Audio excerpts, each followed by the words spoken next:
I am calling the May 14th meeting of the Historical Commission of Lower Makefield to order. First is review and approval of April 2025 meeting minutes.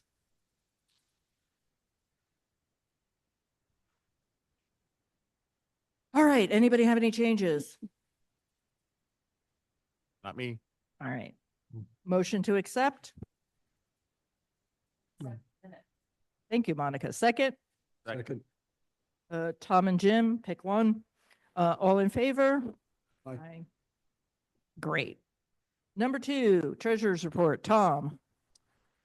Yes. So, I'll admit I've been kind of struggling to get everything straight. Cathy and I had a nice conversation this afternoon.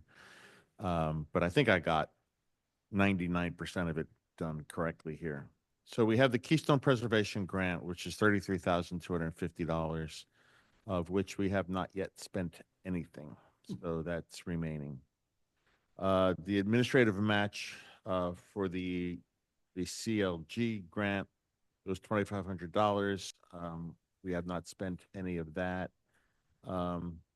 Archiving equipment and digitization services, we had $3,000 budgeted for that, and of that, we have spent. I didn't summarize how much we've spent, but we have $1,298.99 remaining of that $3,000. So you know. We had budgeted $500 this year for the QR codes. We haven't spent any of that yet, but that will be coming together shortly. Member education, we had budgeted $1,000. We spent $16, so we've got $984 remaining. And in the community fund, which may or may not be completely accurate, I'm going to have to talk to Allison about getting an update. The last I heard, we had $16,043. We spent $4,800 on the ground penetrating radar initiative, and so we have around $11,000 left in that. Awesome. Thank you. And Helen, Victor's in the room too. I don't know. Oh, you saw, yeah, you can see him up there. All right. Let's move on to existing business. Historic Resources Survey. Jeff. Jeff's working on another project over there for me.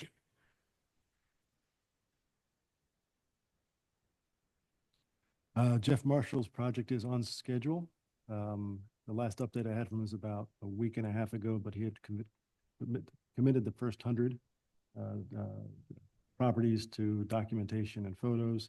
He should be well past that at this point.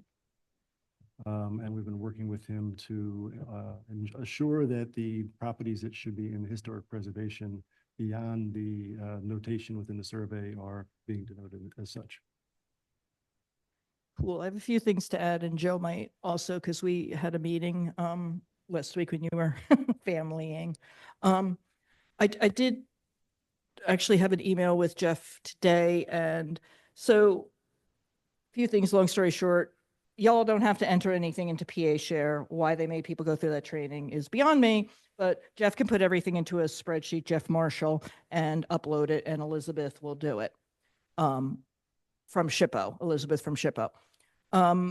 He told me today that the entry into the spreadsheet is going slow because he's finding a lot of errors with the tax parcel numbers. So now he's having to check everything, which is making it more time consuming. But Joe and I had a meeting with him about historical significance. And do you want to speak to that piece, Joe? If I could remember the. Okay, well. No, I mean, I think, no, what Jeff had sent to us a copy of the preservation ordinance from, Cathy, what was the town? It was Bedminster. It was Bedminster in Pennsylvania. Yes. And in that ordinance, they actually, now this is more of a preservation. It's not just a demolition ordinance. So they had grouped things into 5 different categories. And so we had a discussion around that, and we agreed that there would be, a building would be in category 1 if it was already on the National Register or if there was a determination of eligibility for the National Register. A building would be in category number 2 if it had architectural significance and integrity. And then category 3 was a little bit of a lesser category. It could be it was definitely an older building, but maybe one that, you know, had been modified in some way or additions to somehow lost its integrity. And the idea would be that we would, for the demolition ordinance, we would choose things in category 1 and 2 to send over to the Board of Supervisors. Yeah, and that's gonna, I think, segue into our next topic. And I think when Jeff and Joe and I were talking, because we're really trying to get Jeff to give us a list as soon as possible. But I think based on the 1981 survey, we are talking about 50 homes in the initial recommendation to Board of Supervisors, give or take a little, might be a little less, that are still here. Is that what you're remembering, Joe? Yeah, that was about right. Yeah. Yeah. So that's the level of the number of houses we are looking to protect. So the work is proceeding on that. Yeah, I don't think there's anything else. Unless anybody has any questions. Speaking to the mic. Yes, of course I do. I did that. There's going to be, that would be very few houses in 1 and 2. I mean, if you're talking about anything that's got a modification as being a 2, you might as well wipe out just about everyone I know. Yeah, I don't think it was that. Go ahead, Helen, I'm sorry. Now, as you're talking about the 1980 windshield survey that Jeff did back then, they made so many mistakes. Again, that would be the obvious ones, but it would miss a lot of ones that really should be protected because of the real estate, because of the neighborhood, because of, you know, how that house's removal would benefit a developer. And it would destroy a lot of continuity in the neighborhood because people are used to looking at it. I mean, I think we've really got to be careful about that. Number 3, I get, that makes sense. The thing is one, we're going to talk about the demolition ordinance in a second, and we're facing a lot of challenges. So we need to, you know, be mindful. And all of this is pre-1900. We're only talking about pre-1900 right now.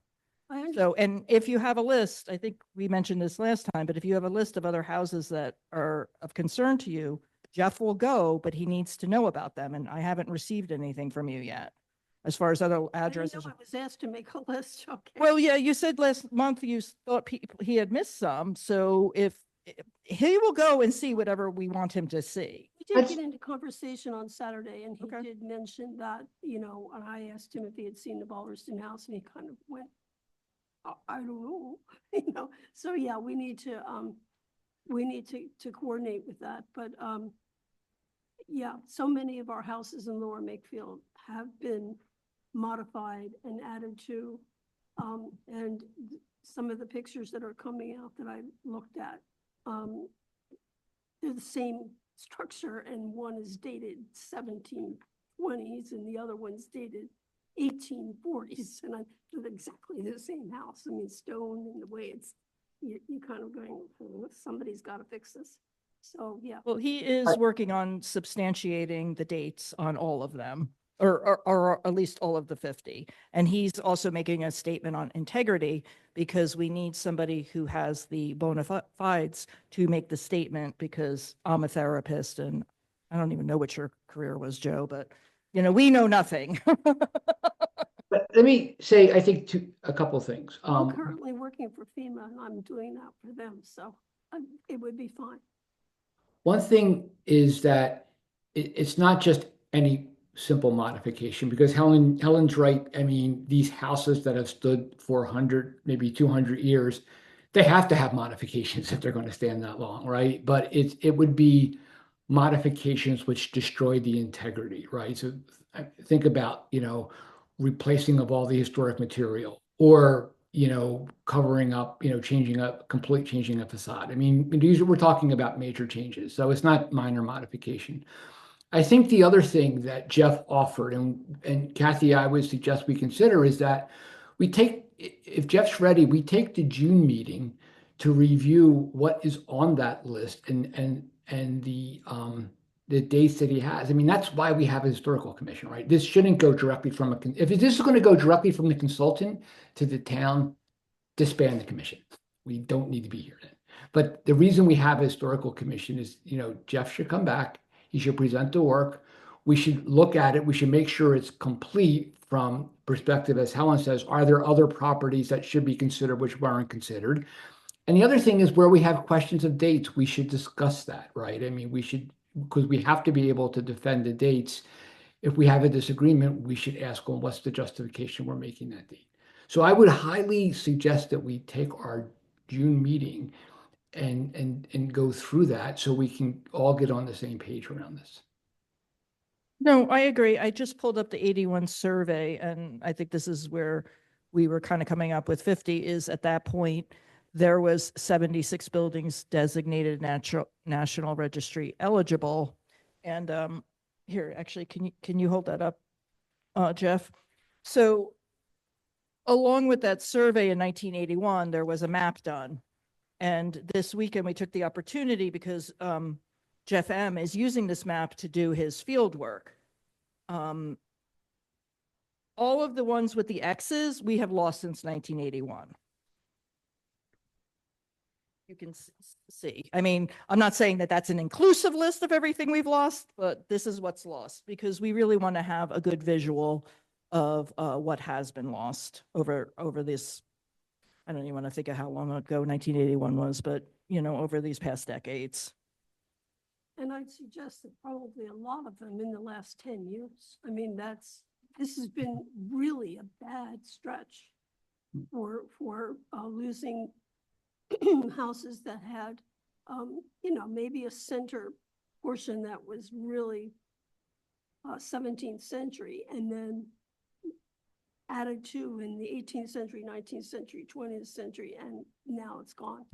So yeah, I'm just thinking of the one on Quarry Road. So yeah, it's really, and had a modern addition to the front of it, from the 1930s. So, that would have been in category 2 or possibly 3. So, so we wouldn't be able to protect it even now. That's kind of makes this whole exercise redundant. Well, I want to protect what we can protect and what is reasonable for us to get past. And I would rather get 50 protected than 0. Let's do the June thing. But yes, Jeff Marshall agreed to come, and Joe and I are hoping to have a list ahead of time so we can kind of prepare. Invite the Definitely public as well. I'm sorry. You were saying no to something? I said we definitely need to have a list ahead of time. Oh, yeah. Okay. I thought you said no, and I was like, No, we definitely need to have it. Yeah. Okay. I guess this is a great segue into the demolition ordinance. Would you like to start, Joe, or would you like me to start? So, I mean, essentially, we're nowhere. We're nowhere further with this, and the reason being is that we can't seem to convince the supervisors to put it on the agenda for discussion. So maybe just to remind everybody of the status of it, we, at the end of last year, in the fourth quarter, probably even in December, that it went from the Board of Supervisors approving or agreeing to send it to the Planning Commission, the Planning Commission sending it over to the Bucks County Planning Commission, the Bucks County Planning Commission getting back to us early this year with a few comments, but innocuous comments. I mean, really kind of minor things, nothing of major, right? More things to consider than to change, I would say, right? And since then, we're absolutely nowhere with this. Now, what are the next steps of this? So the next steps are that we need to review what came back from the Bucks County Planning Commission and decide if or how the ordinance should be changed. If once the ordinance is changed, it needs to go out for public notification, I forget, for a period of a couple of weeks. We collect comment over that, and then once that's done, we bring it to the Board of Supervisors for approval. Parallel to that, what could be happening is the work that we just discussed with Jeff Marshall, right? Because there is the approval of the ordinance, but separate to that is the approval of the properties that were being protected. That's one of the appendices of the ordinance that talks about that process, right? So what we had hoped was that by the first half of this year, we'd have the ordinance approved and on the books. And then what we would be working on is exactly what we just discussed, the input from Jeff Marshall, the review by the Historical Commission, a set of properties with justification as to why heading over there. We're just not making, I mean, it's just not making any progress at all. So I'll let Cathy talk. I mean, you kind of saw what happened at the meeting last week where Cathy got up and spoke. And I'll let Cathy talk about it, any feedback or if that seemed to be promising at all. Yeah, so I sent you the video and my comments, which were pretty close to what was written there. I think I adapted something about the open house because it was very important for me to stay on message. So yeah, I mean, it was extraordinarily disappointing to me that no one said anything to the comments because they often will talk back to the two people that spoke before me. You know, I think we, yeah, I'm befuddled. I'm befuddled.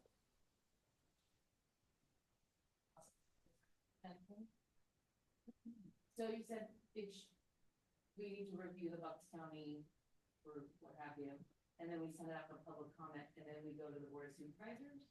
So is there more, but at the meeting, we were saying we want to be on the agenda.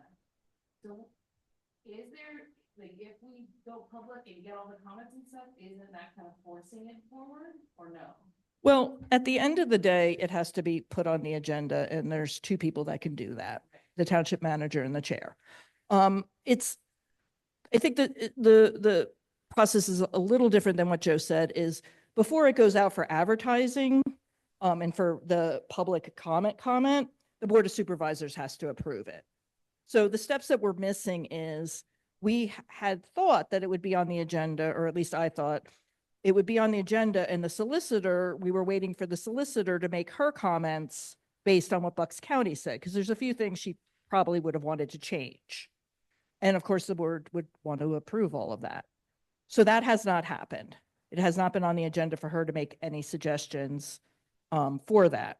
And that would have been a good opportunity for public comment and further dialogue, because I at least feel like there's some questions or misinformation happening that we have not been able to address.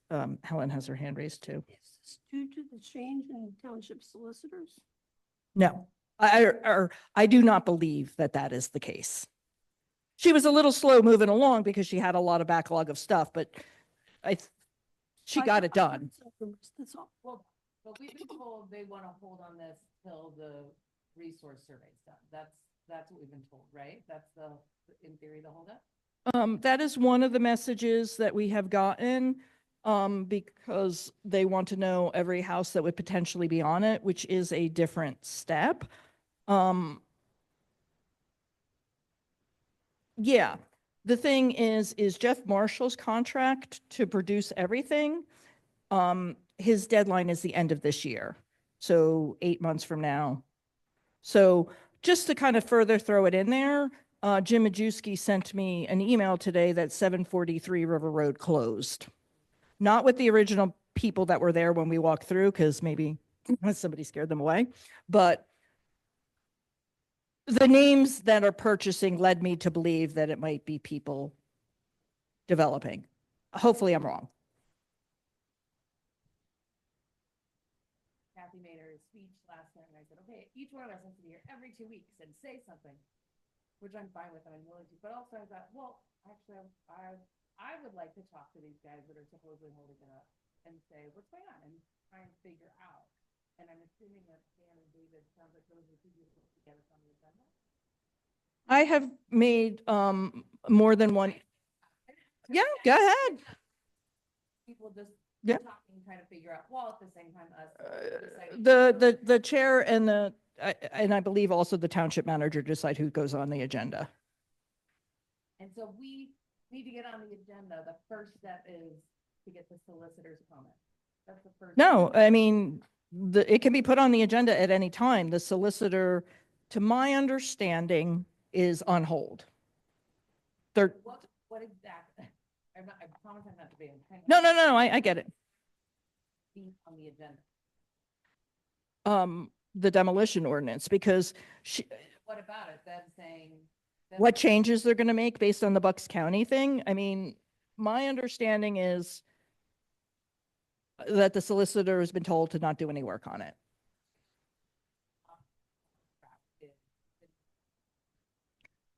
Yes, but she's been told not to work. She's been directed, as far as my understanding is.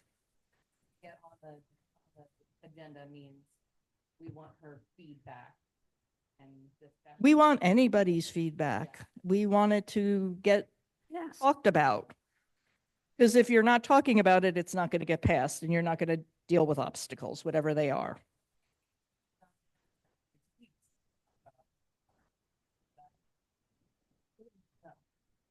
Sorry, I'm like- So they passed it or they approved it.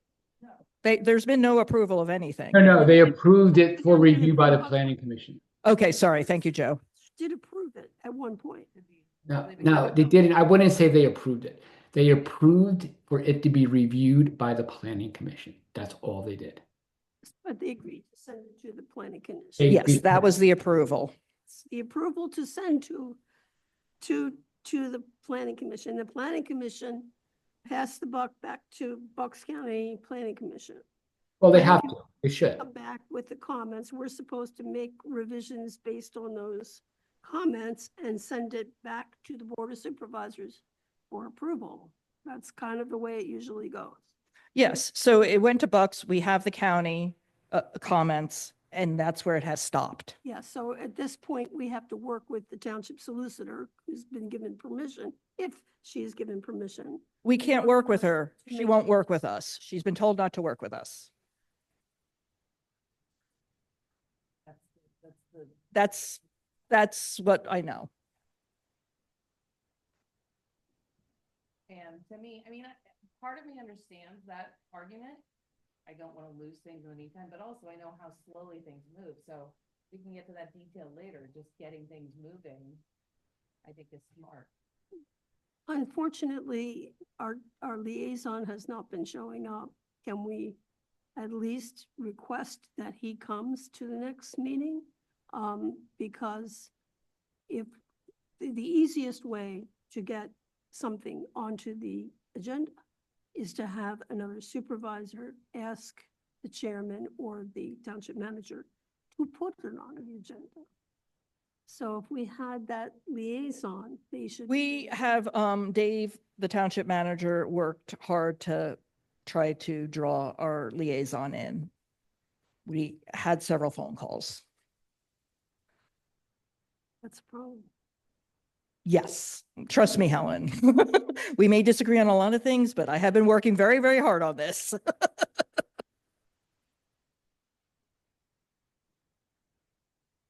All I can say is make your vote count.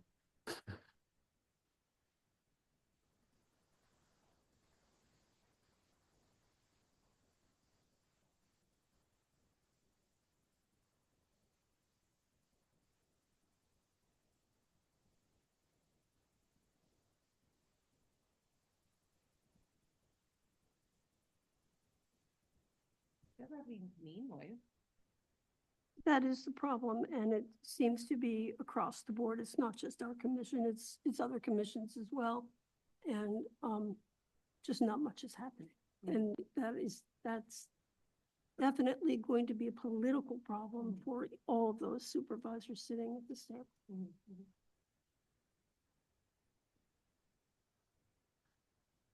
As Monica said, if anybody wants to make a public comment at the very beginning of the meeting, there is public comment for items not otherwise on the agenda. So it is at the beginning of the meeting, so you don't get stuck there till 11 o'clock unless, last time we were kind of stuck anyway, but so, yeah. I have a question, and I think Cathy, I know I asked you this, by email, but I'll ask it again. At the end of the meeting, the supervisors go around and they give updates on the commission. What does our liaison say about our activities? The times that I've watched, and I cannot say I have watched every meeting, but the times that I have watched when they ask him, he wasn't at the last meeting because he was on vacation. When they say, do you have any report? They usually say to each supervisor, do you have any reports? And that's when they report back on their commissions. He says, I have nothing to report. I think one of the things we might do is start showing up and say, we have something to report and this is what it is. This is what we're doing.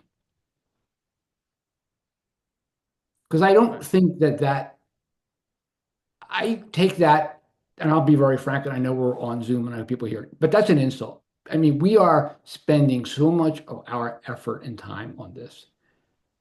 And no one comes to the meetings and then they sit there and say, I have nothing to report, as if we're doing nothing. I think one of the things that we should start doing is going to the Board of Supervisor meetings and just reading our minutes. Say, we have something to report. We'd like to read to you our minutes from the last meeting. We have 3 minutes. Let's use it all up, right? Actually, we each have 3 minutes, so we could probably read through the whole minutes if 2 or 3 of us showed up. No, you're gonna turn into me. You gotta be careful. Well, I think I've been rubbing off on him. No, So I think that's, Tom's nodding. I'd like to suggest that we make this an official action item. Let's put it down in the minutes that we are going to show up at the township meetings and make sure that they know what's going on with the historical commission.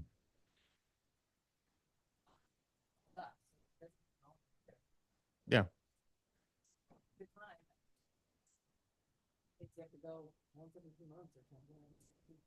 Is that an official motion? I'd like to make an official motion. Does anybody want to second it? Second. All in favor? Favor? Aye.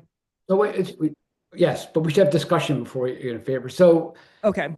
so Tom, I mean, yeah, so in general, we could have a person go, I could have a different person go each time, and they have 3 minutes, so we don't need to be, we don't need to be outrageous with it, but we can take 3 minutes and say, here was the agenda. Here's some highlights of what we accomplished in the past month. Yeah, absolutely. Totally agree.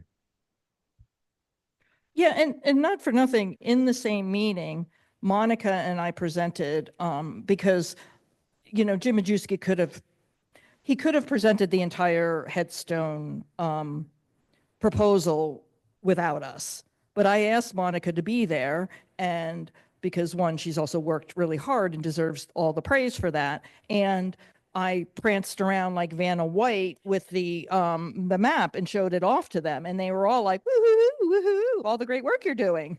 So it's an interesting juxtaposition. Mm-hmm. And I do want to say on the record, the township manager is very, very supportive of us. Yes. Yeah. Never have I reached out to him and he's not responded to me. Never. That's not the issue, right? It's not the township manager. One thing I might comment on to just make it so that we're not doing the same thing. At the end of, when I held meetings, I usually had a question at the end of the meeting for all of the members of the committee to have a minute or two to say something on something that was bothering them about historic preservation or what was happening around the township, so that it came out in the minutes. So that would be a good thing, because I do have stuff to report. As the ex-chair, I'm still getting calls from people from outer Japip to complain about buildings that are being destroyed without our knowledge and that are under demolition or destructive, and sales that are going through that are very worrisome. So I'd like to make a comment at the end of the meeting. Okay. The other thing I want to say is I set up an email, LMT, historical commission, AL at gmail.com. So if you want to forward stuff to me, I will take everyone in and do it. the reality is until we have the ordinance, we have no tools to stop anything. I did do a recent check to see if any demolition permits had been, because we're not even automatically told when things happen. I have to periodically check, and then Dan gets back to me. We're always told, that's really bad. But the only thing that's been done recently is that Black Rocks thing, and we don't want to get started on Black Rock, but that was, you know, kind of further down. Mhm. All right. So, I hope we can coordinate who will go, next month and, any other steps. Yeah, maybe we could just look at the, can you pull up LMT site and see when the next meeting is? Monica, thank you. I had a thought. What's the thought? Why don't we send out an email to everybody with the dates of the upcoming meetings and ask people to, Mm-hmm. you know, fill in when they can attend?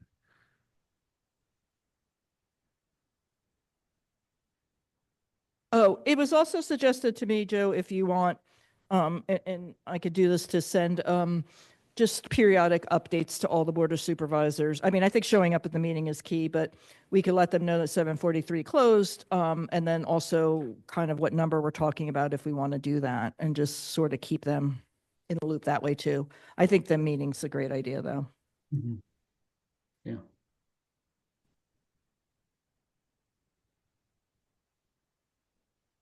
All right, May 21.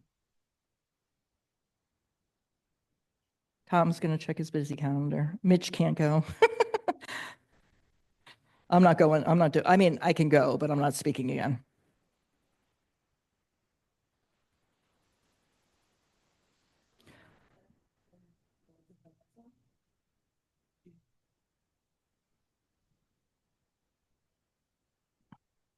Bring your wife. Just kidding.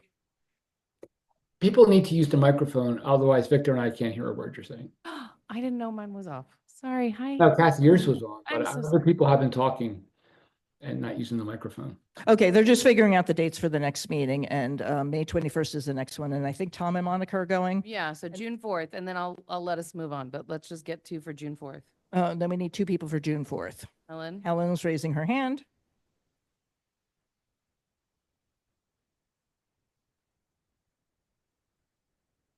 I can try. That's 2 days before my daughter's wedding. So You got to skip him. He No, can go no, later. All right, let's just leave it at that, Helen, for now, and we can always see where we're at. Okay.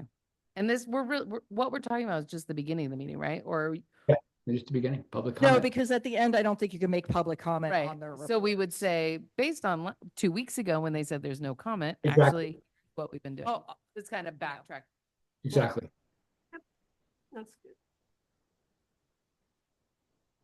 all right. Because we get a lot of stuff tonight. Okay, cataloging township-owned materials. I'm just going to try to keep this brief. Dawn's been doing a great job with our volunteer Dom, who also spent all day with us at the event, which was awesome. Thank you, And- Dawn. It's moving along. CLG is opening, at least in theory, grants for cataloging again up to $5,000. I talked to Monica. She agreed to write it. So we just have to kind of flesh out what we would be asking for. I think it would be more around digitization of existing stuff and maybe paying for Past Perfect for a year. Joe, you had a questioning look. Anything you want to add to that? We're going to also pull up what Chris did last time. Yeah, okay, all right, so what was that grant? I was just making sure that was the same grant I was thinking of, the Hart grant, right? Yeah, so it's just for the digitization stuff. So I think it's a kind of low hanging thing. I don't want to put too much effort in because I'm worried that they're not going to be fed by get the money from the feds, and I don't want to put too much effort into something that's, but. Okay, and you're thinking of digitization services, Cathy? Yeah, I think Dawn's doing a great job. We can scan the papers and stuff. We have the scanner. Did All right. Jim not hook it up today? Oh, okay. Okay, good. Jim hooked up our scanner today. So we can start scanning at some point, and it has to be scanned and entered into Past Perfect, which is the next step. But all of the more fragile stuff, like we found some old deeds from, the fragile paper stuff, we shouldn't be touching. Right. Is there Right. anything else that I missed? Okay. And also Dave has been kind of sucked him into the web. So now he's going to start working with Dawn on this project, which is great because I've been a very big disappointment. Is it a flatbed scanner? It's just a standard copy machine. So if we had a flatbed scanner, we could handle the more fragile stuff. Okay, good. I still wouldn't put anything too fragile in there. I would suggest acid-free folders or acid-free envelopes. Oh, yeah, we got it. We We're on have, all we of have that. that, yeah, done. Especially for those older. No, Dawn's on all of that. She's ordered the supplies. Tom knows because he, gets all the receipts. And if you need to touch it, gloves. Yeah. With sticks. All right. Let's move on to Slate Hill. This is sort of a combo, me and Monica, but I'm going to let you sort of take the lead because I'm tired. What, the map update, I'm doing that. Well, I think, The map, the RFP, and then we could do the master plan together. sure. So map, the ground penetrating radar map is just about complete. We were hoping to have it for Saturday, but it didn't happen. Sorry, Cathy. But that's just about complete. So that'll be really exciting to review at the next meeting. We'll show you guys. We'll also obviously email you anything digital to share. And that's all I have. I mean, it's your baby. I don't want to. Yeah, yeah. So as it exists now is in the frame. So we had something to show off at the event. And then we were donated this Slate Hill, this older version of the 1926 map, which being on the blue makes it so much easier to read. It's tattered and well loved, and I threw it in a frame. Okay, so RFP, Monica? Yeah, the RFP, we got a bunch of really great applications. One was the clear winner based on township rules. Also was a great application. We felt really good about it. So it's been awarded, it was approved by the Board of Supervisors, and it's been awarded to Roth. I haven't talked to them yet. It's all been through Jim, though he did reach out to me a few times with some questions during the application. They seem very eager and with really great experience. So I'm excited to work with them. And basically the schedule now, it's a lenient schedule.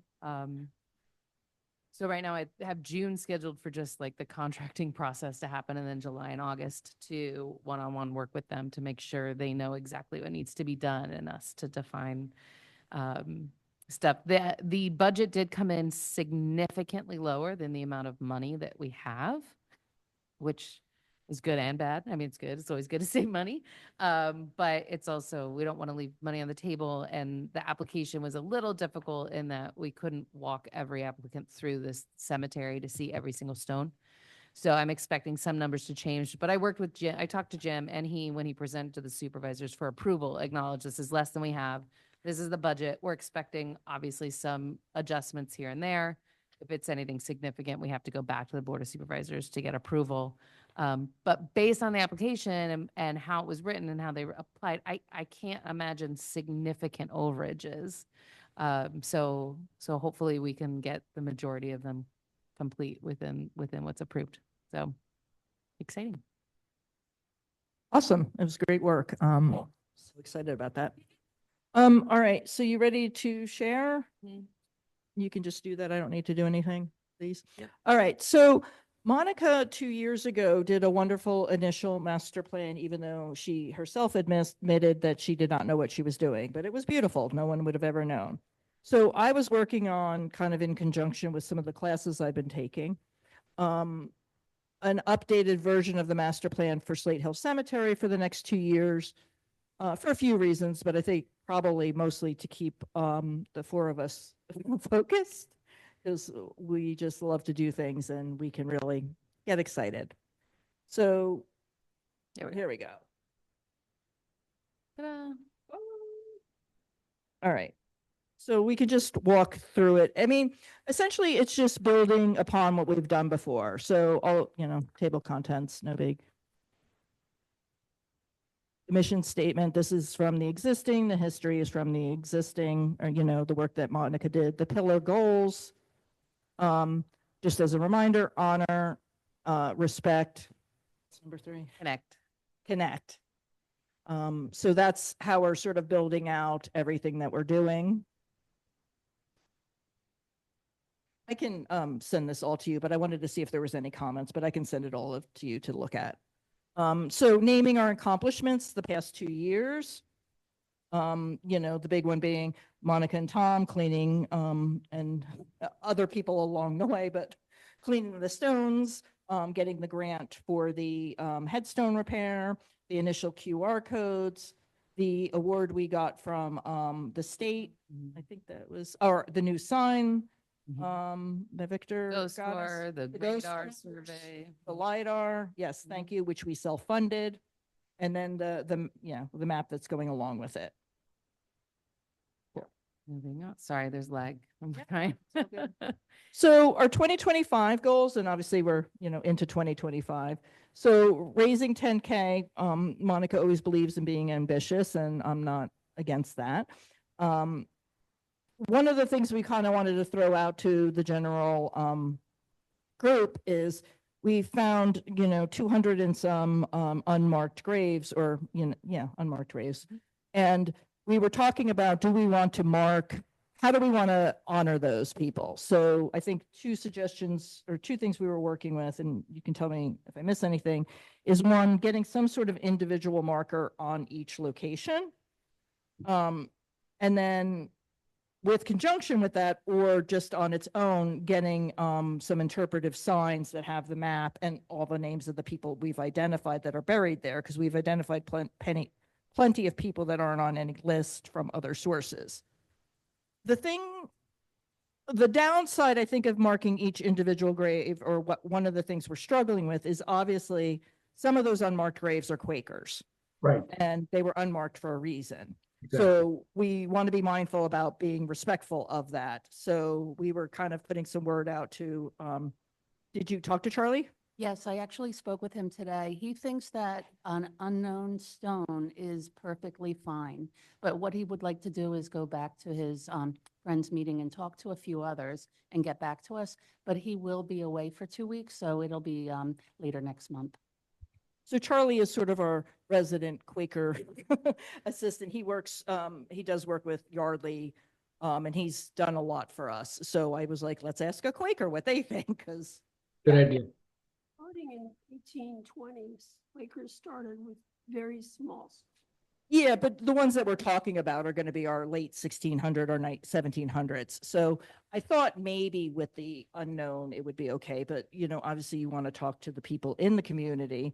Also, we don't know who's a Quaker and who's not a Quaker. We have a red dot. Yeah, so, but we know like Yardley's there, and definitely most of his family. So that would be interesting, just to put a stone. And the problem is, every stone you put is going to make it more difficult to mow.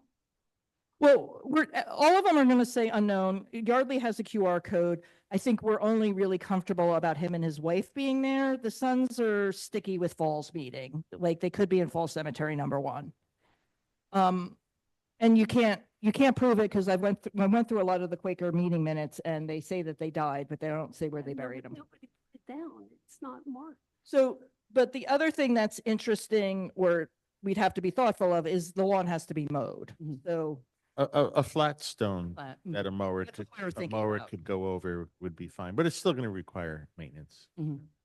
Someone's going to have to go there once a year and weed whack around the. Yeah, the grass is gonna The want to grow over stone. 'em. Mhm. But, depending on what you have in mind, that's just quite an expense. yeah, Dawn got some estimates. I mean, we haven't fleshed it out, but she got some estimates from somebody on Etsy, and it was like a little stone, and actually they were made for pet memorials, which, actually kind of works. Goldfish? And remind me the cost of those again, Dawn? If I remember correct, because we're buying in bulk, I think they were about $18 a piece. Oh, that's great. Yeah. What were they made out of, Don? I don't remember, but we believe the mowers will be able to go right over it. What we do need to talk with the seller about is how to kind of get it to stick into the ground. How's it placed? Mhm. I think if it's substantial enough, it'll just sit on the ground. I don't think you need to anchor it. Maybe we could even This make would be a something out big- of. this out would of- be a They'll big need to job for bury them. it every time. If we're interested in this, maybe we ask them to send us an example. That's actually a wonderful idea. I had also, it looks like Victor signed off, but I had asked him because, I don't know, he seems to be in the Mhm. community of people that do things like Makers. this. He didn't know anybody, but also seeing if we could find a community person that would Mhm. do it, because I kind of would rather do that than random guy on Etsy. Mhm. Keep the money in the community. Yeah, Dawn, if you have the link to that Etsy thing, could you send it to us? Great. So yeah, we can follow up and discuss it a little further. So that's the one thing. Organizing the resident research in Google Drive. I've done a lot of that. Oh, I missed this because Monica went over the Monica went over the plan since I last saw it. So I see we're reworking Ghost Store to host at least 400 visitors. And then starting the conversation with Pensbury, that's been discussed before, so we don't need to go into that. She's also, through a neighbor of mine, reach out to the George School kids. The same with 2026 as far as the raising the money, finishing marking the residents, creating 2 interpretive signs for the cemetery. Monica did point out that we don't want to do the signs until we decide if we're going to do the other markers, because if we're going to do the markers, they should be done first before we do a map with all of that. The other thing that we were talking about is creating a path in the cemetery. Those of you who have spent any time there, a lot of people walk through that cemetery. And there's sort of a ground path, but it's very uneven. So we talked and Monica's like, well, get an estimate. So I actually have a great landscaper that did a lot of work at our house, including pavers and stuff. And I brought him over and gave him a huge sob story and told him how to do our best price, and we would push his name. And his estimate, because he doesn't do a flat estimate, it's based on man hours, is kind of between $4,000 and $6,000, which I actually thought was kind of reasonable. Now, what that would be, if we want to get fancy, it would be more, but it's basically a path with stone like that is on the canal path all the way through. And I told him he has to work out around, there's a few footstones that are in the way that he has to work around those. Like you just got to figure it out, dude. And he was really into it. And that was based on about $1,000. I think he took off $10 an hour per guy and all materials that cost. And, I did a Monica and turned my charm on and, so we have an estimate. We could obviously always get some other estimates. He said if we wanted something more substantial, on both sides, obviously that's more, but I think we were also talking about, whatever we do or don't do for 250 Slate Hill is part of it, and having it look super nice and shiny would be awesome. So any feedback on the idea of a path, we just wanted to get some estimates. She reached out to Shirley because I guess they got a path. Yeah, well, that's when we were talking about doing the buy a brick, make a path, but that for the space we have is going to be, that's a huge undertaking if we want to do that. So, but we do have a contact if we want to go that route, but I think that's a massive project. Yeah, I mean, I told Michael, my landscaper, could do something more sophisticated, but I told him I wanted it to look good, be accessible, and be cheap, which is, those things don't always all work together as well. Mhm. So if anybody has other feedback or ideas or wants to pursue it further, that's fine. I'm not invested in him. I knew him and I knew I could charm him. If we got a nice border, Mhm. just somebody installed the border, the rest of it could be backfilled with basically an Eagle Scout project or something like that. Kids could be, older kids, above the age of 15 could certainly very easily do that for no cost. Yeah, I mean, I think the big thing that he's going to do that I forgot to say is the grading. Like, I Mhm. think that's what needs the professionals, because we were also thinking about Eagle Scouts and stuff too. Mhm. Especially in the segregated section. It's really. Decent border to. Yeah, I agree with the border. Mhm. And they're not going to do the design of that. Yeah, I mean, and I can get an estimate with the border too, if that's what people wanted. I told him, kind of keep it short and sweet, and that's what he did, but I he's, think that would look nice, especially a wooden or stone edge border, and then just fill it with whatever. Yeah, he said that the red gravel stone, there's a word for it, red tipple, is probably the least expensive and also kind of goes with the, what it looks like there. I mean, gravel would not Mhm. look great, right? Mhm. I can ask him to add to the estimate stones, sides too, and we can see what that is. Even a metal edge would Mhm. be fine. Okay. I will ask him to add that to the estimate and I'll bring it back next month. Well, fundraising. So I think that this number is outdated based on what Tom was telling me today. So it might be 11,000, not 14,000. So this is what's in the community fund. This is the money we've raised that we can do things with. And I think most of the money has been raised by Slate Hill specifically, but I don't know because, so for the fundraising and stuff, some of it can be done through the community fund should the commission want that. We are really trying to work towards making Slate Hill as self-sufficient as possible, other than they have to mow and cut trees and do all of that stuff. Because one, the township doesn't really have money, and two, the Fed money probably is going to dry up at least for a few years. Question about the trees. What happened with that? I didn't get that from the last. I mean, I can ask, maybe Monica, you can follow up with Derek. We made the recommendation. I sent it to Dave for the 4 trees that we recommended coming down, and I have not had the time to follow up. So Yeah, maybe I'll follow Monica up can on 'em. follow up with Derek. Yeah. Victor had somebody else come out and look and was supposed to send me something and has not, and he's not, I don't think, here right now. So, Mhm. Mhm. because that has to be part of the longer term plan. I mean, how many trees that they can cut down at one time? I don't know what they're getting charged. I know when we had trees cut down, it was $3,000 each.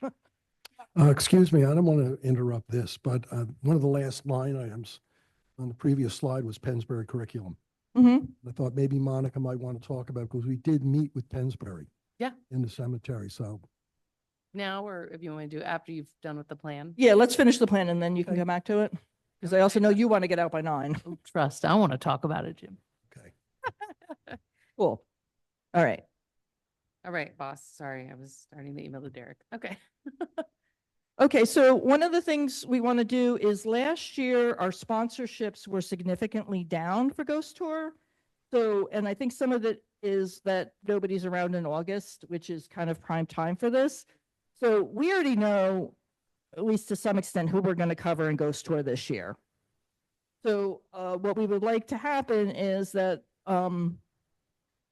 we would like this year to raise $3,000 in sponsorships. Part of it, I think, is kind of bringing people in and saying you're sponsoring, whatever project we're going to use as a fundraiser. So if we decide to go with the stones, we can ask people to sponsor a stone. So that can be both for individuals and for the businesses, right?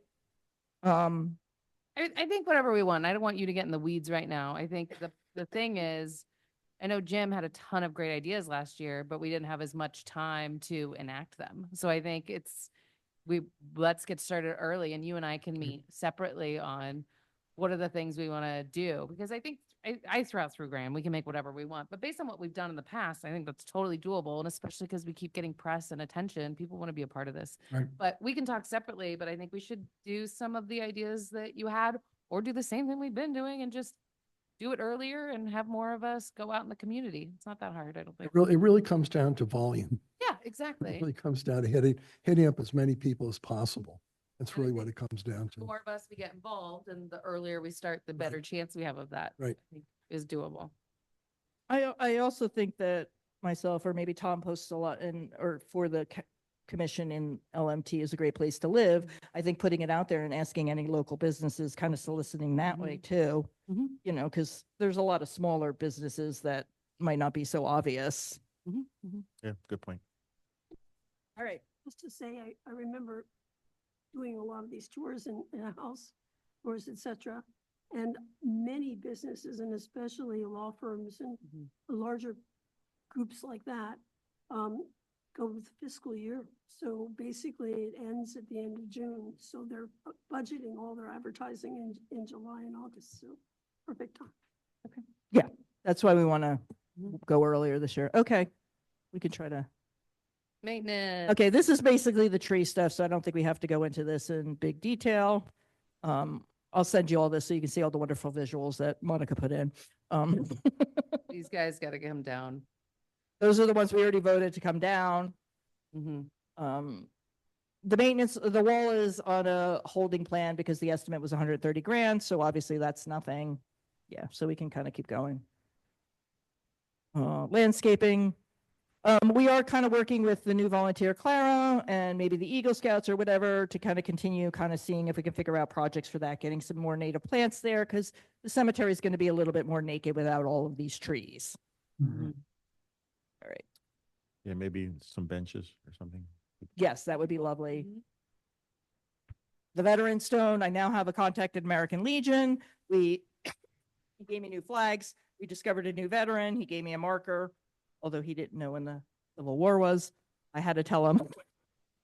But that got done and we're staying on that. So we have that relationship. The path, mentioned that. Interpretation, adding more QR codes, up in the ghost tour, keeping up our social media. I started with the Argus story maps, and we did one for William Yardley. It's super time consuming and I need to try to focus on the QR codes. So that'll be on hold unless we can get a volunteer to do it. It's actually kind of fun, but Mhm. it took me forever. Starting a mailing list. So Monica, whatever you have, send me. I have 23 names in the MailChimp from the other day. We're saying email list, right? Email. Yeah. Okay.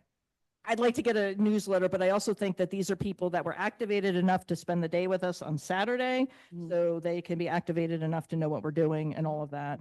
Also, it'll be an old school way of letting people know about the ghost store because some people are not on the social medias. Mhm.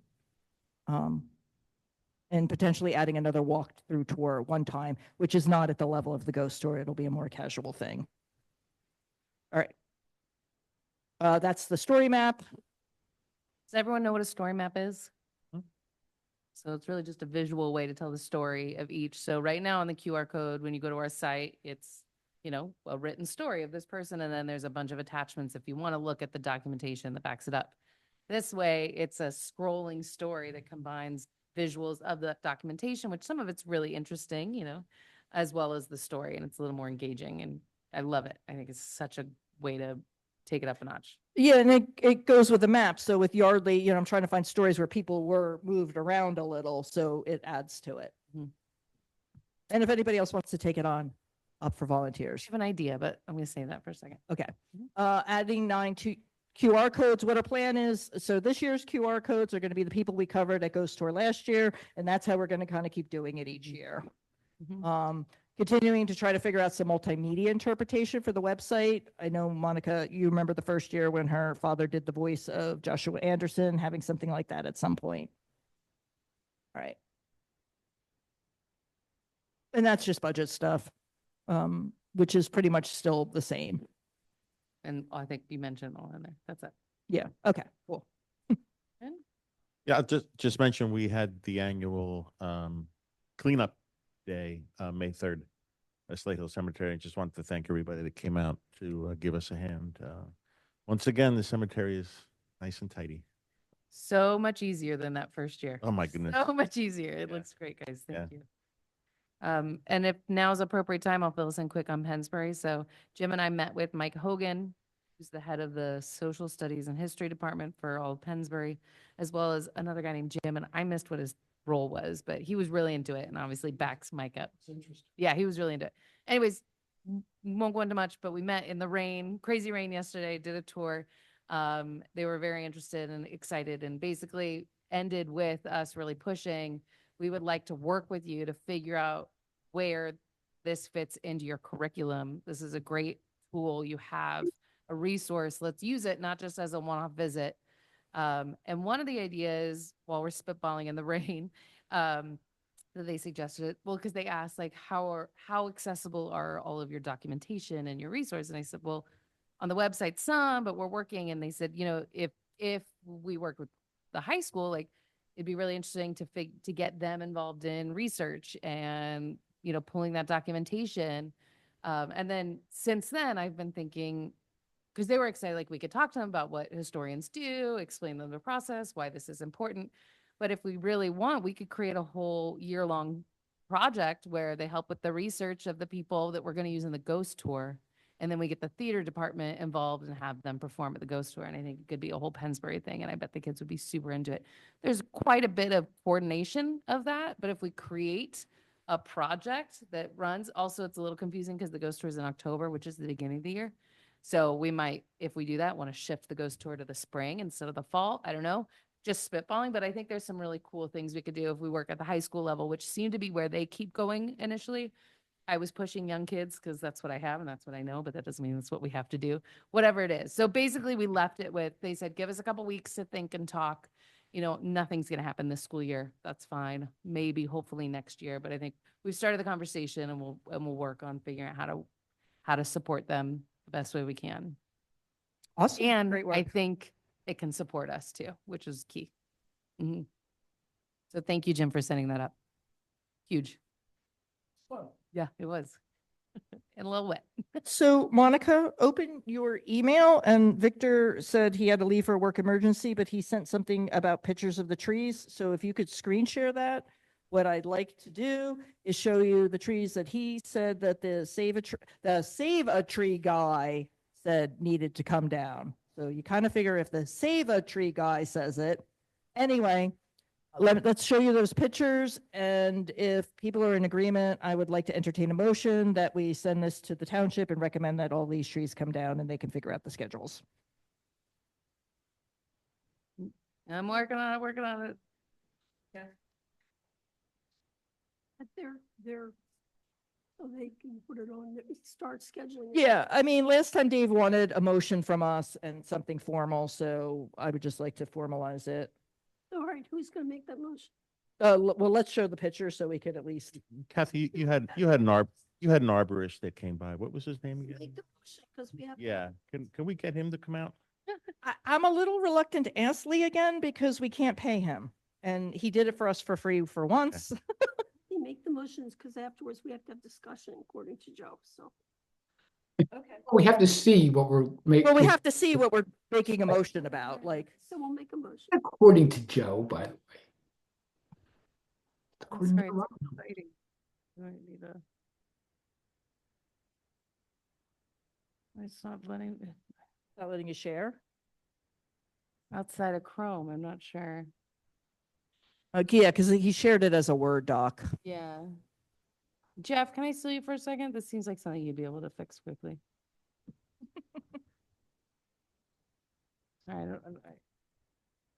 Yeah, I'm on Zoom. I want to share. Yep. But it's only giving me entire screen window. I don't mind entire screen, And then you can shorten it. but I do this every day. But it's telling me it needs to share something, but I don't.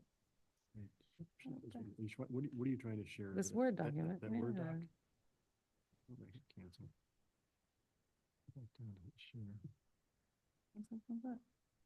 Oh, because you're in Zoom through Google. You're in Chrome, I'm in right? Chrome. Oh, is that the problem? Yeah, you went to Zoom through Chrome. You didn't go through Zoom on the app. No. It's this, so you'd have to share the whole window. Okay, well, do you want to move on to other things? I can get this done in 5 minutes, but you don't want to sit around and wait for me. I'll go to my other, because I just started using Chrome. I can use Safari. Okay. No, I always go through the one. I'm all late. So, yeah, I got it. I'm good. Sorry, didn't have my mic on, Joe. Open house report real fast. Dave was not able to be here. He did a lot of the coordinating. He, myself, and Dawn were there all day long, and Helen stopped by for an hour-ish or two. She said an hour, but I think it was longer. Yeah. And Jeff Marshall was there, so people loved having him there, asking questions about their houses. He actually got a few more houses to go look at, which was exciting. Our public comment person attended. And I think we had over 40 people, and I got 23 emails. I would say it was a roaring success and that we would like to do it annually. Anything I missed, Dawn? Oh, the map, Which map? the old map. Share what you wanted to share. I just wanted to promote that Jeff was doing a walking tour of Oh, yes. of Newtown next month on June 20th at 6 PM. His talk and walk will be on the historic architecture of the historic buildings there. And if anybody's available, we really should go on that walk and support him. I'm attending. I know Ashley is. If anybody else is interested. When I send a link to the Etsy thing to this group, I'll include information on that. It's June 20th. That would be awesome. And one more thing before we go back to trees is that we got a donation of an 1858 farm map, which is quite the beauty. I was concerned about its safety, so it is home with Dave right now. And he got an estimate to rehabilitate it, which was $2,500, which is more than the map is worth. Now, so we're going to have to figure out how we're going to get it restored because I'm not letting that map not be restored. So just to put it on the agenda, I could show you a picture of it. It was a beauty. Yeah, if you have somebody who can do it, like send the contact and Dave's getting some other estimates too, but the estimate we got said it was going to take 3 months and was $2,500. So we can certainly see if we can get cheaper, but I think it's going to be a pricey thing. Good one, in good conditions, about 5,000. Okay, so that's even more than Jeff Marshall thought it was worth. So we just don't have the money in our budget right now to do it, but we obviously have got to fix it. Like, come on. All right. Trees, Monica. All right, they're here. Check it out. These are, Locusts. what are these segregated sign? Yeah, of course they are. So I don't know if he's saying all 4 of those. I don't know if that's the same one. I'm sorry, I had nothing to do with the taking of these pictures, so I'm seeing them for the first time as well. Those are the 3 sisters that need to go, duh. Mm-hmm. And that beast as well, I want that gone too. This is on the Quaker side. That's the one that Jeff managed to kill the ivy. Okay, Now but I'm we- really scared of it because I don't think anything's holding it up anymore. That's the one we already recommended though, because we recommended 4 4? last Okay, month. good. Yeah, so that's So- already on the list. So it looks like, so there's the one on the segregated side. I don't know where that monster is. These are the ones right by the entrance at the segregated side. Yeah. I mean, basically he's saying cut them all the trees down. They're big. That's what it Actually, looks like to me. There's a smaller tree right by on the Quaker side, right by the wall, that Lee thought was a chestnut tree, which is obviously a very rare phenomenon.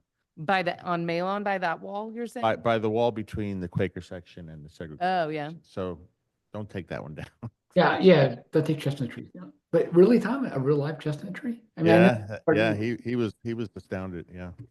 There's a lot of them in Lower Makefield and they come back, but the problem is that their the roots are susceptible to the disease, so they never grow as high as the American chestnuts used to go 140 feet. These usually top out around 40. So, I mean, yeah, you might as well keep it. But these ones with the big ivy growing up, it's poison ivy, a lot of it, it's nasty. Right. So my thought, and it's just thoughts, I'm not an arborist, but asking the township to cut down 8 trees, nothing's going to happen. It's like asking them to save 200 houses. It's not going to happen. But if we make it clear, like these 4 have to go, and I think anyone with a brain can tell this has to go. And then, because us saying make a plan, I don't think that's a good idea. I personally would like to see these 4 have to go this year without a doubt. You guys are putting everyone at risk. We already sent them that Right, recommendation yeah. after we voted on it a few months ago. What I would like to do is send them a recommendation that these trees come down soon and we can request a meeting with Derek to develop a The plan. schedule Okay. and work, maybe Victor can take that on. I Mhm. know he's got a relationship with Derek. I don't expect them to take down 8 trees in Yeah, a year. Like just- that's like what, 25 grand or something? Mhm, Like mhm. that's a lot of money. But Do we know the guy's reasoning from Derek's guy for taking the other trees out besides the 4 obvious painful ones? Victor dealt with all of this. So if you I want don't to, know. Like these? The locusts they grow very straight, they grow very tall, and when they fall, they take out anything in their path. So that's. So it's just a fall concern. because they're old. monuments that we're working Mhm. so hard to get For restored. sure. Right. Sure, and they're a hazard to the public. So if we're having people in cemetery, we're putting the township at risk. Just because they're old and at risk of falling. Yeah, I mean, when Joe and I had a discussion with Dave, who brought in Derek, I mean, he kind of said, like, to some extent, you never know when the tree is going to go. Right, So we right. just have to kind of mitigate it. So we had decided that those 4 trees, Mhm. we all were very uncomfortable with them being there. Mhm. So like I said, you said you'd follow up with Derek on that to, just keep it on his radar. Before the ghost tour or whatever. I mean, it was worse in the winds. And then if somebody makes a motion and it's approved, I can send this list also to Dave and Derek, and we can follow up with it at a future date with the schedule. So let's put it on them.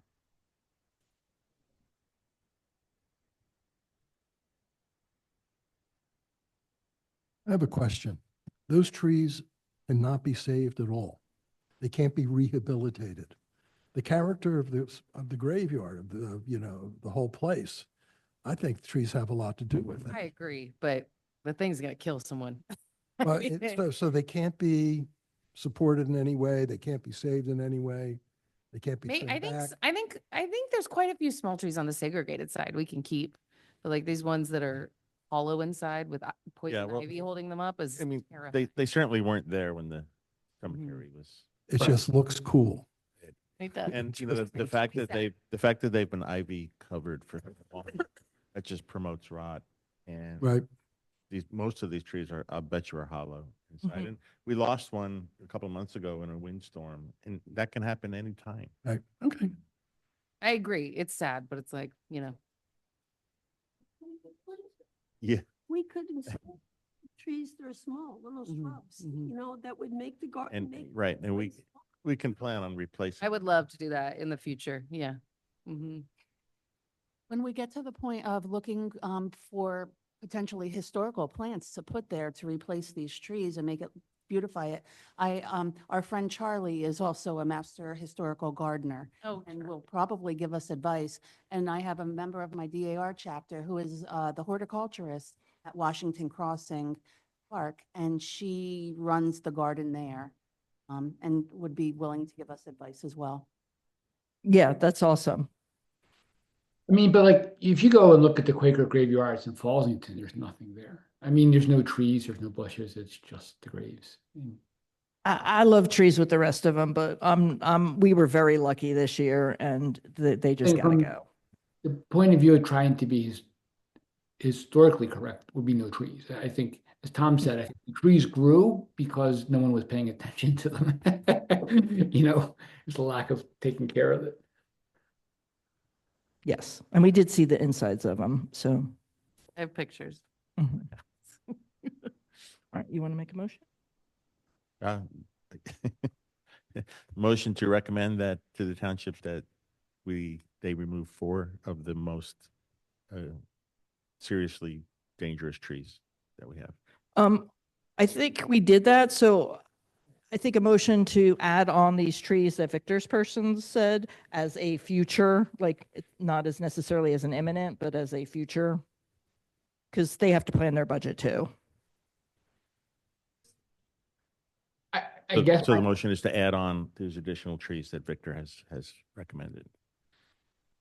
Second the motion, I guess, Jeff? All in Joe, you favor? have something else before, wait? oh, you could, yeah, we can have a second, but I guess the question would be, should we do it now or should we do it at time of budget? My concern is we do it now and it winds up in somebody's email folder, and come fall, they forget about it. But we have to create a budget, and at the time that we create our budget, we can send over to Public Works the need to remove these other trees. And I budget. think we get it on their radar now. I think it's their budget. I mean, obviously everything is their budget, but maintenance, Monica, we've had this discussion, is clearly theirs. That the 4 trees we had already recommended go as soon as possible, and that these trees maybe go in the next fiscal year. Because is our budget fiscal year July here, Joe? So they're going to start talking about it in a month or so. Oh, it's the calendar year, isn't it? Yes, the calendar year. It is calendar year. Yeah. Okay. It's calendar year.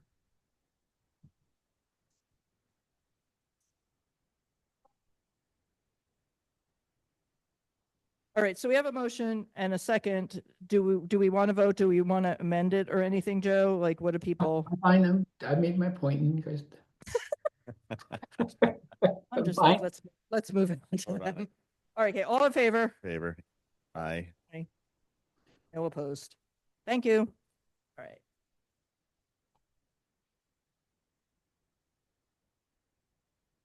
Patterson Farm, Joe.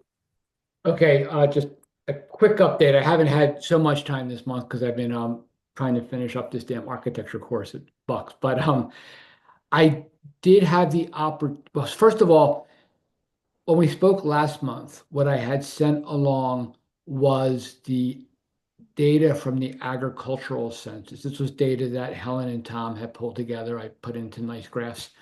And what it demonstrated was that, you know, the two farms, they were owned by different people at different times, right? But the two farms did better than the average LMT farm, right? Which is one of the criteria for historical significance, was that it had to be above average, right? So we were able to demonstrate that over the 3 or 4 census.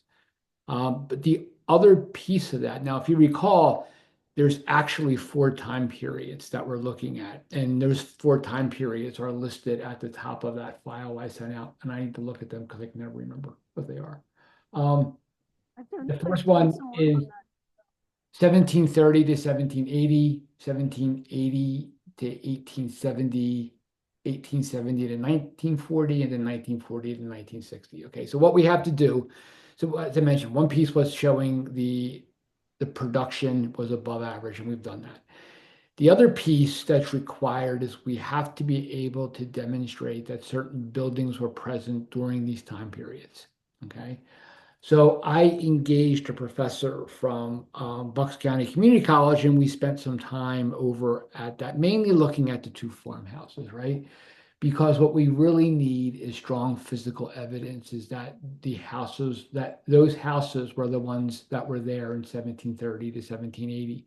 We have some documentation evidence, like we were able to go back, and if you look at the wills, that we were able to see that, you know, there were houses there because they were left in the wills, but doesn't mean there were houses, but it doesn't mean it was the houses that are there today, right? So that's what we have to be able to do. It's demonstrate that we can date those houses back to that time, and it's difficult. It's just difficult to try to be able to really kind of nail down strong physical evidence to the presence of the houses being there in the late 18th century. So what I walked away with was a bunch of more things from my to-do list on that. And there were some good suggestions that she made. One of them is that some of these houses they went through Orphans Court and sheriff's sale. So if they did that, they actually needed to be advertised in what was probably the Pennsylvania Gazette back then. And she said, go to Sprawn's and go find the Gazette that advertised these houses, because it'll tell you what you know, you can probably, if you get a drawing of it, right, on a picture, but you get a drawing of it, or you at least get a description and you can match that up. And I thought that was a really good piece of advice. The other thing is there are a lot of other reports that were done here by other people, specifically to Section 106 when the Newtown bypass was put in. And she just asked me to go through and look at those reports and see what dates they established and what evidence they established, as well as other houses that date back to the 18th century. So there was a report that was done that was passed around on the Richard Janney house, which is actually Pricker Preserve. There was a report done on that house. So I have some more desk work to do and some more research library work to do, which I hope to be getting to in the next month, to see if we can nail down a strong story of the presence of those houses in the 18th century. It's not a huge deal if we can't. We can just talk about the farms and the output of the farms, and we know there's buildings there. And we can just use the other 3 periods as the periods for historical significance. It doesn't threaten in any way its eligibility for the National Register, but we want to tell as complete a story as possible around that. So that was kind of the progress we made this month. And then, like I said, next month we'll be doing some more research on that, as well as starting to pull down some aerial maps and things like that to show the changes in the fields over time. Joe, I told you I was talking to Donna. Yes, So got the Stewarts on board for some interviews of good, thank you. and since they were the original family that farmed worked with Mr. Patterson, it makes sense to get some of Absolutely. the pictures and some of the documentation from both the Doan family and the Stewart family, and Right. that's what I'm working on right now. Good. What I want to do, Helen, before talking to them is pull down the historic aerial maps. I'll pull them down, I'll I've send got them them all. to I've got you. them. You have them already? Yes. Could you send them or put them on the site so we don't duplicate work? Because I mean, what we need Mr. have Stewart to explain. 37. We have 37, we have 45, we have 72, I have 95. Which one do you want? All right, All of them? we need to see them all because we need to explain for the submission, we need to explain the changes between them. Yeah, That's yeah. where I think we need to have those when we sit with Sam and say, could you explain to us what changed here and why that changed? Because that's what we have to write up. I think I've already got the narrative as well. Okay. Dawn, when you were going through the files, was there anything that might be of interest on Patterson Farm, do you think, in there, or no? I don't know. It's probably everything that Joe's seen already, but Okay. I haven't gone through in detail. But now that I know really what you're looking for, I'll keep an eye out and I'll let you know, Joe. The other thing, Dawn, and this might be in Ralph's file, is the Stapler House, which is across Mirror Lake Road, because it has a very similar design to the Jenny Brown house. And I didn't know if we had anything that dated that house. I do. It's built in 1820. 1820, okay. Do you want Dawn to look, or for us to look at this, the files here at the Stapler House, or? Because she's done a great job, like, actually, if you're looking for something now, you can find it. It's Right. all sorted by categories and stuff. It's Yeah, sort there's of amazing. there's a report from Ralph on the building of Mirror Lake Road and the dividing of that portion of Patterson Farm. And it happened in 1820 because one of the executors died from the will, who was supposed to be dividing the Bailey Farm. And so Dr. Biles took over and he made a new, and it says right in the deed that he was building a new house to sell on half the acreage and was selling the old farm on so it actually documents the Satterthwaite house as well as the Yeah. Bailey portion of the Satterthwaite house as well as the He house. documents that where, Helen? It's the estate papers in the Bailey. Oh, map. Ralph documented, he meant. Yeah, Ralph documented that. That was part of my original. Never mind. It's fine. It would be helpful to see it. Because I I mean, think I've shown it to you several times, Joe. I don't know if I saw, I mean, then my apologies, I don't remember seeing the stapler piece of it. So, okay. But Dawn, if you could find anything on that, that would be helpful because it's an adjacent property. Okay, I'll take some time and look through those files when I'm here next week. Thank you. Anything else on Patterson Farm, Joe? No, that's it. America 250, Mitch? I'll put you on the agenda higher up next time, sorry. Listen, I just got all these notes to talk about them, see how I can condense them. The meeting that was scheduled for May 22nd was moved up to May 8th. Jim was there with me at Washington Crossing. Prior to the meeting, I sat down with one-on-one with Jennifer Martin, who's running the America 250 from that perspective, plus she's a committee member. And we were talking about the activities that we all have discussed as to what was going to be going on their end of the world. And she basically says to me, and I'm really not sure how to do this, I need Helen to help me out, is that if we can just send her something, an email that would be what we're requiring in reenact is she will go through a list of all those people who involved in that and give us a couple names and recommendations rather than just shotgun us, 15 names. She could narrow it down based on what we want to do. And I mentioned that we were talking about using Makefield Park, thank you. Makefield, it's not from New York, don't correct me. Anyway, and that she thought, of course, that was great. And I mentioned to her that our thoughts were an encampment or a cannon battery of some sort. And what other activities we're going to do. She's saying, and I agree, and I think we all will too, that we should focus it all at the park, not to try to do too many things around the town and confuse people and what have you. So that was a pretty good discussion that she and I had ahead of time. And so Helen, if you can get me what it is you'd like to have, she'll find me some people to do it. The website for 250 PA bucks is up and running. We can start adding things to it. If you have anything that you'd like to put, like the ghost tour, I think eventually we got to add that to it since we know that's going to happen once we have a date.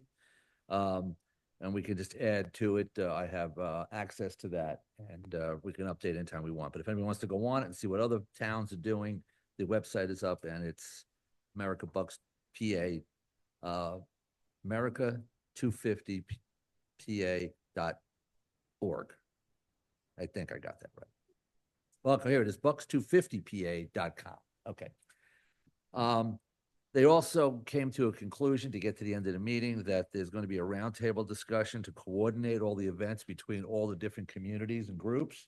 They're trying to do that sometime in June or July, so that it'll set everybody into motion in the same place as time is ticking on. They also had a gentleman there from a New York City marketing firm who was going to give some recommendations or a plan to advertise whatever it is that we're going to do in New York City and in Philadelphia to draw people here as tourists, try to make a tourist arrangement out of it. So they got that gentleman looking at it, as well as the person who's putting together the Washington Landing 6-part series on what happened at Washington's Crossing. Okay, I think, I know Monica was working on the grant application. I don't know how you can do anything because we don't know what we're doing yet. We probably missed the deadline on this. It's tomorrow. Okay. There will be another deadline coming up. They'll let us know when that is for another wave of the grants. The committee is looking to put together a trail map of all the events in Bucks County. That's going to be online and also in print. And it's also going to be part of whatever the marketing program is that they're going to do to bring tourists in. So again, as we get closer to what we want, we can put it in there. Can I just ask that you just have them put Slate Hill on that map? I could do that. Yeah, if just, because that's there when we want it, because I know I went to an event and there was the gal saying they're making a map. Mhm. And I don't know if it was just events or there was also something about historic locations. So even though we don't know whether or not there's going to be actual specific event, if you would just get Slate Okay. Hill on that map. Thank you. That's not a big deal. The other question they asked me is that, are we planning to do something at Slate Hill in coordination with our event? I said, it's a possibility. I don't know the answer to this. I haven't been living here long enough. Is there a path that could be walked from Makefield Park to the cemetery? Oh, to the cemetery. Yeah. Not Not a safe. direct. No? Yeah. Okay. Not safe. Because that obviously would be something that could be worked together. If she feels that the people in the group believe that the Slate Hill is a good addition to what it is we're trying to accomplish. Well, maybe, sorry, I didn't mean to interrupt, but maybe Monica, next year we can consider like an earlier ghost tour or something to kind of coincide with the dates, our 250 ghost tour or something, just Yeah. something to think about. Well, again, the ghost tour isn't until next year, but it's coming upon us quick. I mean, the America 250. Yeah, although summer The costumes. issue is going to be if we can't get a reenactment group quickly, we're not going to be able to make December. It's going to have to be October. They fill out pretty quickly, especially with all this going on. So just keep it in mind that we may have to coordinate our America 250 event in October, early November, possibly around the same time as the walkthrough. The end of November. Um, when it showed up. the one thing I'd want to say is that if we are going to submit a grant, you know, we definitely need as much lead time as possible because I need the township to sign off ahead of time. And we don't have to go back into the earlier discussion we had about all of that, but Well, once we know what we're doing and I can talk to some of these encampment people and know what we're gonna do, the reenactors, I think then we can have a better job of putting in for the grant. And once they tell me when the next grant period opens up, which they didn't have at the meeting to discuss. We're pushing a lot of educational stuff. They're working with a lot of the schools. I know Jim had talked to them about our school getting involved in it. And one of the things that I've talked about with Jim is having some sort of a contest or participation by the students, I don't know at what level, to write a little something about what it is they'd like to put into a time capsule. And then those people who we pick, whether it's an essay or oral presentation, will get to actually get that item and put it into the time capsule whenever we decide to go forward with that. That's how they've used time capsules in the past. So I think it's a great way to do it, to get the schools and the committee involved. They're pushing very heavily to get all the different groups and committees to work with their schools and educations to get them started and excited about this as soon as possible, which leads me to, when do you think we should start to talk up America 250 to the town, just so that they know it's a thing? I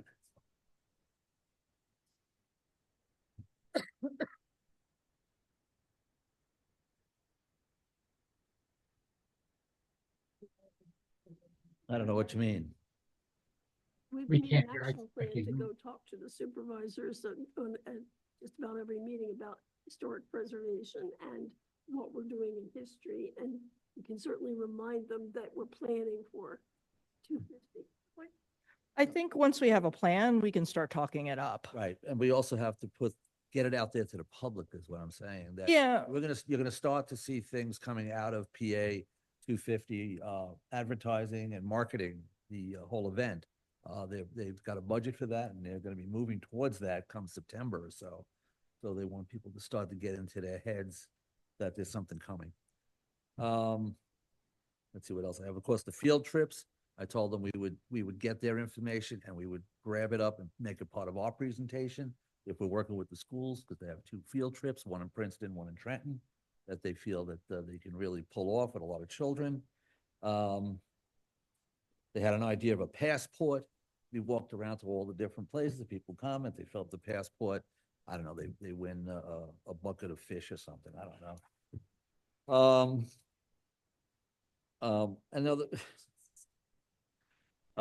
Another idea I had, which I hadn't expressed it, but I'll throw it out here, is being a printer. These things will come to my mind. We can print up baseball cards of George Washington, Thomas Jefferson, and so on. And we can make them a collectible for the kids in schools, or we can use them as an award. I'm thinking of my 7 and my 10-year-old grandkids. They go bonkers over a baseball card pack. I mean, the two will kill each other. Who's going to open it? They don't care what's inside of it. They just want to kill each other. Who's going to open it? So I think that's something, and it's not that expensive to print up something like a whole bunch of a couple of thousand baseball card like things with images of the people who we're trying to promote. I would say I like the idea better if we picked local people that we put on the cards. Fine. I think we have to figure out like rights and pictures and copyrights and all of that junk, but I think if we're going to do it, I would love it to be like locals. Just a I think thought. that's great. So that's something that we can chew on down the road, but it's just some thoughts on how we can promote the event. I think that's really, once we decide what we're going to do, promotion is going to become key to everything else that we want to accomplish with it. That's pretty much it. Now, the next meeting is going to be Thursday, July 10th at the Univest Community Room at Penn Foundation in Sellersville. I'll be able to attend that. I don't know if Jim's going to be able to join me. But this is getting closer and closer to happening. It's funny, Jim says to me, he goes, they're all over the place at these meetings, you know? And I said, yeah, we're trying to figure out what's going on. They also wanted to know if we were interested in joining as a member of the America 250. We would pay, it's like $50. And we would then have a say-so in what's going on as far as being on the committee or being partaking in it as part of, as a member of the 250, whether we want to do that or not. I don't know. I don't think we're ready to do it now, though, but The commission or the township? I'm sorry? Who- Well, the way I understood it was the commission. Commission. I mean, I'd be in favor of that. Yeah, I think it's great if it's gonna get us, you know, more. Yeah, I mean, if you want to do it, you can coordinate with me. I have the credit card number.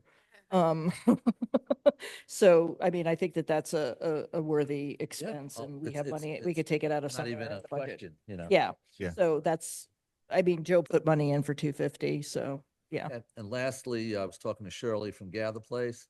They're putting together not just history of the Revolutionary War period, but they're doing a history on the canal. And that they're going to have some sort of a walkthrough and presentation around the canal, which is what they're pushing to do. And that may be something we might want to get along with her and pick it up from the Lower Makefield part of the canal, if there's something there that we can work with. Helen, I don't know how much history you have of the canal. I'm sure there's tons of it out there. Oh, well, then If you're not following Gather Place, you should. She's doing so much really cool stuff right now. it's Really, amazing. She's doing great, Just really amazing. cool. Yeah, the canal headquarters, it's a state park. Yeah. So there's the headquarters at the very top of the canal and they've got tons of information. Okay, well, that's where we're at on this, and I say we're getting closer to it. I won't be available for the next month, so don't call me, don't bother me. You can text me, but I may not answer you. All right. Well, thank you for your, all your work on that. Did you have a comment? Yeah, I wanted to make a little report of a couple of things. One, I recently uncovered Reading Beatty, a local who was the doctor for the 5th Pennsylvania Division. And he lived on Big Oak Road right across from Yeah. Charles Bain. I have to put children back. Yeah, Reading Beatty, talk to me later. Reading Beatty, the house was torn down. And I don't know when it went down. I didn't see that go through, but oh my God. So yeah, unfortunately, he lived in Lower Makefield after the Revolutionary War to 1832 or 1835, someplace in there. And he's buried in the Presbyterian Church in Newtown. But he was his father was a famous Presbyterian minister who was actually ordained by Tennant in the law college. So interesting family, and somehow that house has disappeared. Another property that I have been working on for years that is now endangered is the Octagonal Schoolhouse. It's just sold yesterday, I think, for somebody was telling me $299,000. And the person who bought it is a developer who wishes to put a large billboard there. So we welcome to Middletown.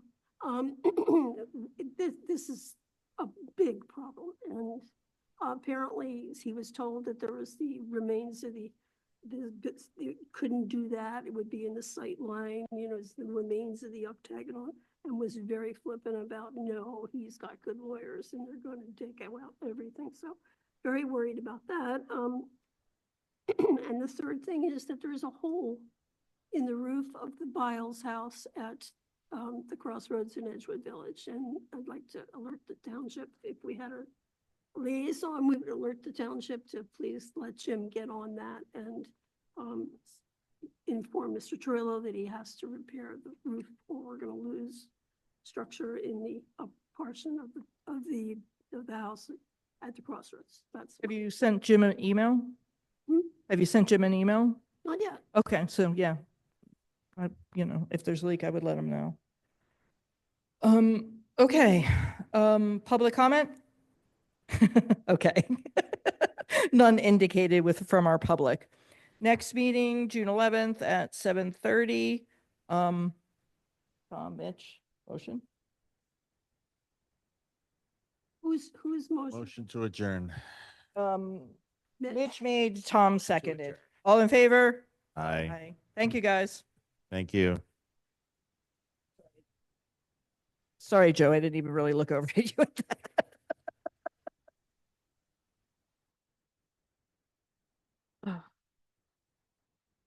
I was very disappointed. The stupid octagonal schoolhouse coming up again. Yes. Okay. It's I like asked Dr. always- Wait, 1 second.